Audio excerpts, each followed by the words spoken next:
Well, to end the year, it's been a wee bit wet and windy with Storm Bella, with a flurry of snow too. It never stops us going out, though, for fresh air and blowing the cobwebs away. But as always, whatever the weather, the RNLI are urging us to stay safe this time of year, with a reminder that we may be very lucky to have all this beautiful coastline, but it is full of rough winter seas to changing tides and unstable and eroding cliff-top edges as well. Well, Andrew Brown is a volunteer at West Kirby, and he joins me now. Good morning to you, Andrew. Morning, Paul. How are you? I am very well indeed. Great to have you on this New Year's Eve. How have this year's seasonal celebrations gone? Have the volunteers around all our northwest coast been busy this year? Yeah, as ever, it remains a busy period for us. You took the words right out of my mouth. The seas are very rough.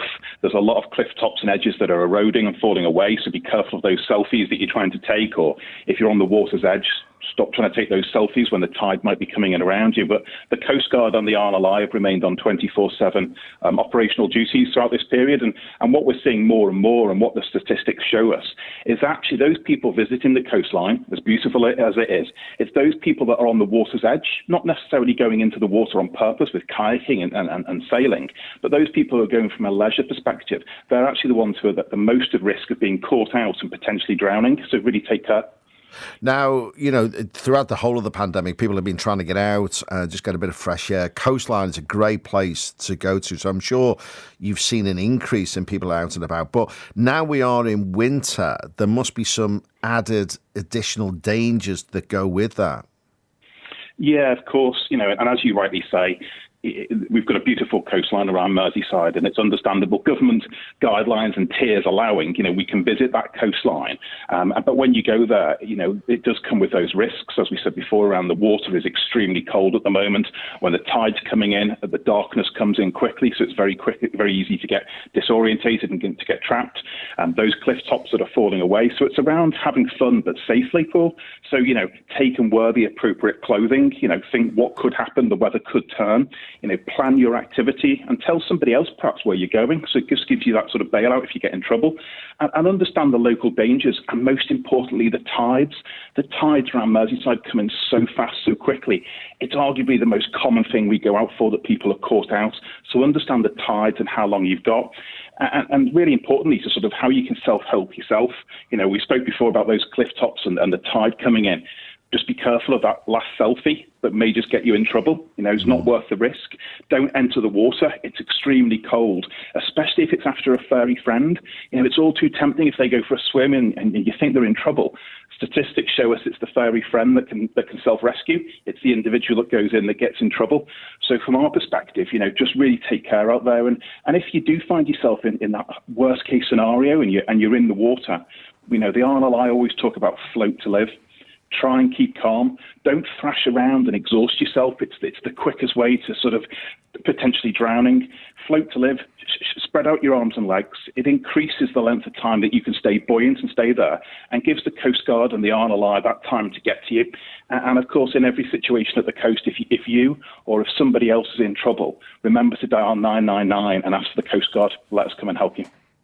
I didn't. I mean, we all know about the RNLI and the wonderful volunteers that they have. I didn't realise that the Coast Guard have volunteers as well. But have you, Andrew, seen an increase in interest of joining you during the pandemic? Yeah, hot topic. From a Coast Guard perspective and from the Lifeboat, we often get people interested and wanting to find out more.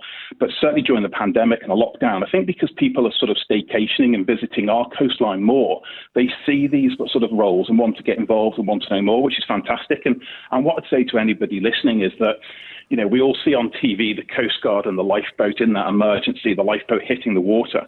But the key thing for me is that actually there's 3-4 times the numbers of roles behind the scenes, whether you're working in our volunteer press area, whether you're one of the mechanics, a fundraiser, administration, whatever it may be. And if it wasn't for those roles, the Lifeboat would never hit the water. The Coast Guard couldn't go out. So I'd say that if you are interested, it doesn't mean that you have to put on your Hasselhoff shorts and hit the water with us sort of thing. There's plenty of roles to get involved with. So please, get in contact with your local station. We're always looking for volunteers and support. Great. And just looking ahead, Andrew, what's 2021 looking like for the team at West Kirby? Well, for some of us this evening, it will be obviously sober because we're a 24/7 station. So that's given at New Brighton, Hoylake and West Kirby Lifeboat Station and our Coast Guard Centre. And I think from our perspective, the key thing for us as a station is to securely keep practicing, because when that emergency does come in, we need to make sure that we're not rusty. We blow the cobwebs off. So we have a strict COVID procedure in place to keep ourselves safe and go out and practice. And I think the key thing for us is to welcome new people who are going to help us, stay at the top of our game as best we can, and just to be there for our community and for our friends and people who visit. We love what we do. It's really exciting, but, it does come with quite an important message. So, yeah. And just very briefly, if you would, Andrew, if people do want to volunteer, is there a central sort of office to get in touch with, or is it literally just your local Coast Guard? You can do it either way. Yeah. If you go and look on the Coast Guard or the RNLI main sort of internet pages, they do have, they advertise those roles. Okay. But actually, I keep it personal. Reach out to your local station. We've got the Coast Guard in Liverpool and on the Wirral. You've got New Brighton, West Kirby and Hoylake lifeboat stations on the Wirral as well, which cover that Merseyside area. Reach out, ask the question. We're all always happy for a cup of tea and a chat, at more than 2 meters, obviously.